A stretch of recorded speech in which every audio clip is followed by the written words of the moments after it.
All right, so let's dive in. How can I select an idea? And there's a myriad of ways in which you can do this. I'm going to share with you 3 that we use in workshops and summits, but you can find many other options. The first one I want to show you is the puke chart. And I want to go in depth on this one because it's one that we use a lot. It's a very well-known technique that allows for collective analysis of a concept. It does this by setting up a list of characteristics and judging each idea in terms of an individual design criteria that your team has to choose from. So here's an example of a puke chart for the design of a mechanism to extract honey from a honeycomb. So you can think of this as a honey press. What you do is you choose one idea and then you start comparing it against the others. Now, maybe comparing only among your own ideas may not be as efficient as if you choose one already established technology as a benchmark. So in this case, we've chosen the lever press, an already existing solution, and this is going to be our datum, and we're going to compare the concepts that we're thinking of moving forward against this already established solution. Now, how do I come up with the design criteria? This is a really great question, and it's something that you have to do along with your team. One way that can make things easier is if you divide your criteria between general criteria and specific criteria. So the general criteria are general aspects that you want for your concept, no matter what the specifics of the concept are. So safety, reliability, affordability, easy of use are some good examples of things that you would want as general design criteria for your concept. Now, there are some characteristics that are unique that only apply to this project. So let's say your mechanism is a honey press. In this case, your criteria might include keeping the wax out of the honey or the need for processing the honey after using the device, or you need the device to be fast. So these criteria are very specific of this design. So you should come up with at least 10 criteria, and that will give you enough space to be able to do this benchmarking. So once you have this, then you start doing the scoring compared with the datum that you chose. So if you see here, the rollers got a plus scoring for speed, got a neutral scoring for quality of honey, but they got a negative scoring for simplicity. On the impact approach, you have positive scorings for speed, but negative scorings for quality of honey, after processing, power needed.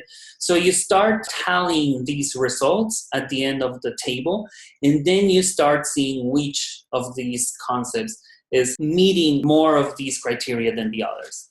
Now, one thing that you may have noticed is that some of these criteria have more weight than others. And this is very important because you may want to emphasize one criteria over another one. And you are obviously free to do that if through your information gathering and problem framing stages, you've identified that this criteria will be really beneficial for the user to be able to take the most advantage of this solution. So this is an example of how you would go about using the puke chart. Great. So before we dive into the next technique, I want to emphasize how important it is to come up with the design criteria. So you may have created user personas before, you have collected a number of information and synthesized it, and through going through the problem framing stage, you've also narrowed all this information into useful insights. This for sure had told you what are some of the things that users care about in solving this problem. And this is the time to integrate them, because this is the time where those things will be expressed in how you come about building this solution. So I just want to make sure I emphasize how crucial this criteria is. Now, the other reason why it's so great is because once you have this criteria, you can play with it using different techniques. So the other technique I want to tell you about is the analytical hierarchical process. is a very technical technique reported in the literature, but we've adapted it to be very simple and very dynamic. So this diagram that you see here is basically what we end up with at some of our workshops, but instead of having a graph, we do this with physical materials. So the way it works is you have these user profile and you've come up with this user design criteria. So you can take one or two of a couple of these that you think are very important and you can dissect them into small design criteria. In this case, you're looking at satisfaction with a house. And you see that the way that a user can achieve the satisfaction with a house may be through the size of the house, the transportation that is available, the type of neighborhood, etc., etc. So you come up with all these features that will help achieve that criteria. And then on the bottom layer, you put the concepts that you want to compare. And you can do this with yarn, for example, and you put small cards that have these criteria, and then you have each person connecting the criteria with the dissected criteria, and then with each of the concepts. And this will give you a visual understanding of which concept is actually hitting some of this criteria. So this is a very simplified mechanism for hierarchical processing, but it is one that helps, especially for those who feel comfortable dealing with tangible materials. The other one is another adaptation from one exercise that is used in the disciplined entrepreneurship framework, and it is called speed dating, and it's about pitching ideas for businesses. We've adapted the core idea to something that we call speed ideating. Now, I want to make the caveat that this tool is really great for extroverts. It's not a tool that is easy for those who don't feel comfortable speaking in public or discussing their ideas.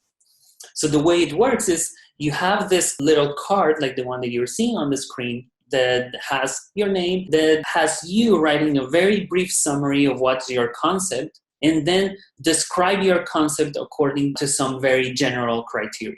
So this tool is not really great to look at very specific criteria, but it allows you to explore advantages of your design. It allows you to explore opportunities that your concept opens or what threats it's. So once you have this card ready, you start meeting with other people. And you tell them the information in your card, they tell you the information in your card, and you have a little time, 1 or 2 minutes, to discuss strengths and weaknesses of your concepts. And then you have 7 points that you have to divide among each other. And then once you've negotiated those points, then you move to talk with another person, and you repeat the operation as many times as you want. And then at the end, you do an average of the scoring, and then you see which concepts have the higher scores. Now, those scores are going to be, of course, a factor of how good a person is in conveying the concept, but are also going to be a factor of how well the concept is perceived by other people and how well the concept is hitting on the right criteria. So you may want to also consider this one if you are in a group that you think this will be a good fit. So it may happen that after going through some of these techniques, you find your team being unable to choose one concept. So it is not uncommon. And when this happens, what we do is we appeal to pure collective decision-making techniques.